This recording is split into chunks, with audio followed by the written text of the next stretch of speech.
నమస్కారం. రాజకీయ ముచ్చట్లకు స్వాగతం. ఈరోజు తెలంగాణ అసెంబ్లీలో జరిగిన రభస, గందరగోళం చూస్తే ఏమనిపిస్తుందంటే, ఇది పాత పంచాయతీని కొత్తగా తవ్వుకున్నట్లుంది. సభ సజావుగా సాగుతున్నప్పుడు, అసెంబ్లీ మొత్తం ఆమోదం అయిపోయి ఒక కొలిక్కొస్తున్న సమయంలో, ముఖ్యమంత్రి గారు చేసిన ఒక కవ్వింపు వ్యాఖ్య ఈ వివాదానికి కారణమైందని మాత్రం చెప్పవచ్చు. ఆ వ్యాఖ్య ఏంటి అనేది ఇప్పటికే ప్రసార మాధ్యమాల్లో వచ్చింది. అయినా దానికన్నా ముందు ఒక అడుగు వెనక్కి వేస్తే, చంద్రశేఖరరావు గారు సభకు రాకపోవడం అనేది జరుగుతోంది. దాన్ని అందరూ విమర్శిస్తున్నారు. అది ఖండనార్హం, ఆమోదయోగ్యం గాదు. ఆయన ప్రతిపక్ష నాయకుడి హోదాలో ఉండి కూడా సభకు రాకుండా ఉండడం అనేది ఎట్టి పరిస్థితుల్లో ప్రజాస్వామ్యవాదులెవరు హర్షించేది కాదు. అయితే ఆయన అక్కర్లేదు, మీ లెవెల్‌కి మేము చాలు అన్నట్లు కేటీఆర్ గారు ముందు ఒక 4 రోజుల క్రితం మాట్లాడటం కూడా కరెక్ట్ కాదది. ఈ ఈ విధంగా ఒకదాని మీద ఒకటి మంట ఒక ఒక స సెగ రగులుతోంది.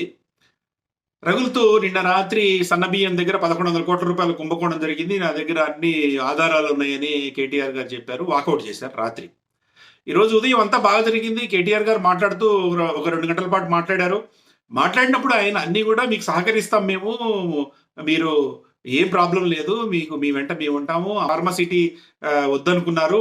దాది చూసుకోండి. అవన్నీ గూడా ఇంపార్టెంట్ అనుకున్నాం. అట్లనే శంషాబాద్‌కి కలిపే రైలు మార్గాలకు సంబంధించి 3 రూట్స్ చూసాము. అది గూడా మీరు చూసుకోండి అని అట్లా బానే మాట్లాడారు. పద్ధతికి మాట్లాడారు. ఆ సమయంలో రేవంత్ రెడ్డి గారి వ్యాఖ్యలు నాకు కొద్దిగా ఇబ్బందికరంగా అనిపించాయి.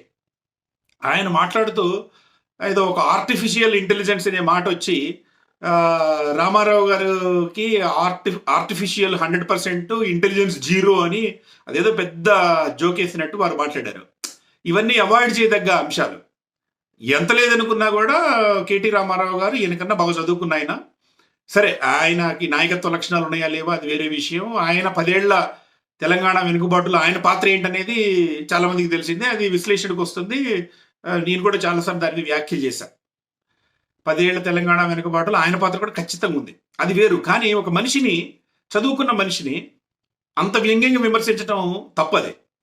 అట్లానే ఆయన చదువు మీద నువ్వు ఎక్కడ చదువుకున్నావు, గుంటూరులో చదువుకున్నావా, ఎక్కడ చదువుకున్నావు అని అనడం కూడా ఒక సంప్రదాయంగా, సభ్యతగా లేదు. గౌరవప్రదంగా మనం సభని నడుపుతున్నప్పుడు ఇలాంటి మాటలు మాట్లాడటం మంచిది కాదు.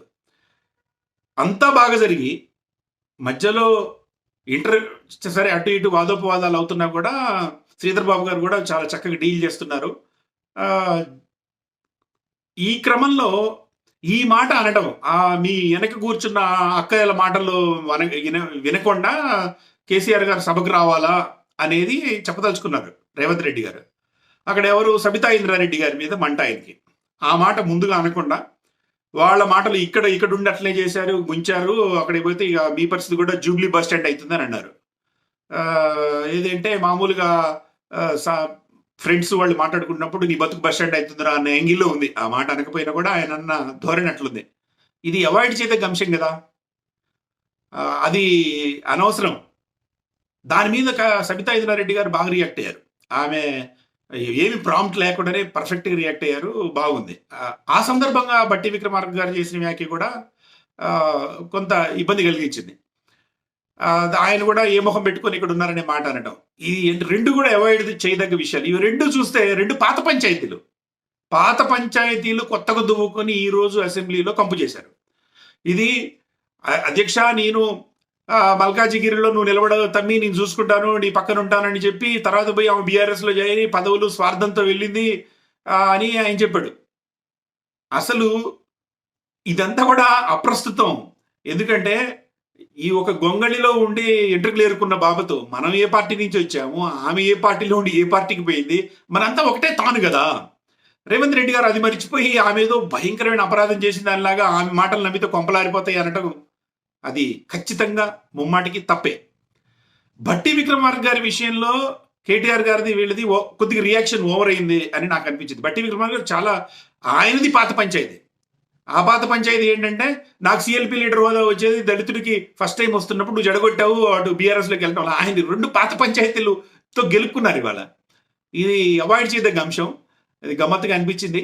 ఇట్లాంటివి ముఖ్యమంత్రి స్థాయికి తగ్గ వ్యక్తి ఒక పాత పంచాయతీని తోడి నాకు అప్పుడు ఇట్లా చేసావు ఇప్పుడు ఇట్లా చేసావు అనడం భావ్యం కాదు. అట్లానే సభలో ఒక ఒక మాజీ మంత్రిని సరే నువ్వు కౌశిక్ రెడ్డి లాంటి వాళ్ళని ఏదో లూజ్ టంగ్తో ఉన్న వాళ్ళని ఏదో మాట్లాడితే మాట్లాడచ్చు, చదువుకున్న వాళ్ళని సభ్యతగా ఉన్న వాళ్ళతో మర్యాదగా మాట్లాడితే బాగుంటుందని నాకు అనిపించింది. ఏదేమైనప్పటికీ కూడా ఇదేదో రాష్ట్రంలో మొత్తం మహిళలందరికీ అన్యాయం జరిగినట్టు ఈ వ్యాఖ్యని ఆపాదించే రాజకీయ ప్రయత్నం సహజంగానే బీఆర్ఎస్ చేస్తుంది. అది కూడా అవాయిడ్ చేయదగ్గదే. కానీ ఇప్పుడు వాళ్ళు కూడా ఒక అంశాల కోసం ఎదురు చూస్తున్నారు కాబట్టి ఇది ఒక అంశంగా దొరికింది.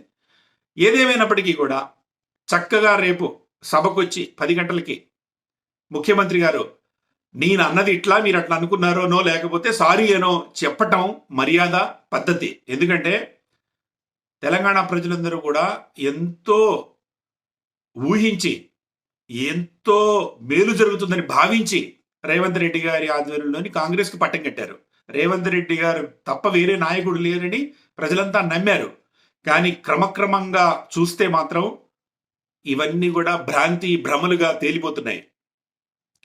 నిరుద్యోగులకు సంబంధించిన విషయంలో చేసిన ప్రకటనలకి చేస్తున్న పనులకి పొంతన లేకపోవడం, అరెస్టులు జరుగుతున్నా కూడా దాని మీద స్పందించకపోవడం, దివ్యాంగుల మీద ఒక ఐఏఎస్ ఆఫీసర్ ఘోరాతి ఘోరంగా ఎక్స్ వేదికగా చేసిన వ్యాఖ్యలపై విమర్శలు వచ్చినా కూడా రేవంత్ రెడ్డి గారు గట్టిగా స్పందించలేదు.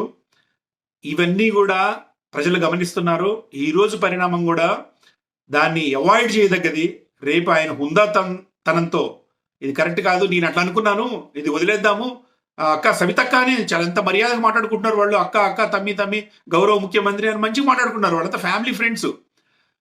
అయిపోయింది ఏదో అయిపోయింది, నేను పొరపాటు నోరు జారాను, మనం అది వదిలేద్దాము అని ఆయన గౌరవప్రదంగా ముఖ్యమంత్రి గారు చెప్పటం అనేది చాలా మంచి విషయం. ఇదొక్కటి ప్రస్తుతం ఇష్యూస్ ఫ్లేరప్ కాకుండా అందరూ అభివృద్ధి వైపు దృష్టి పెట్టడానికి ఉన్న ఏకైక మార్గం. ఈ దిశగా ముఖ్యమంత్రి గారు ఉప ముఖ్యమంత్రి గారు దృష్టి సారించాలి. అట్లానే ఈ మహిళా మణులు కూడా దాన్ని మరీ రాద్ధాంతం చేయకుండా వాళ్ళ డిమాండ్ని నెరవేర్చుకునే వరకు ఆగితే బాగుంటుంది. ఇది రాష్ట్రానికి మేలు చేసే దిశగా ఈ మహనీయులందరూ పనిచేయాలని మనం ఆశించాలి.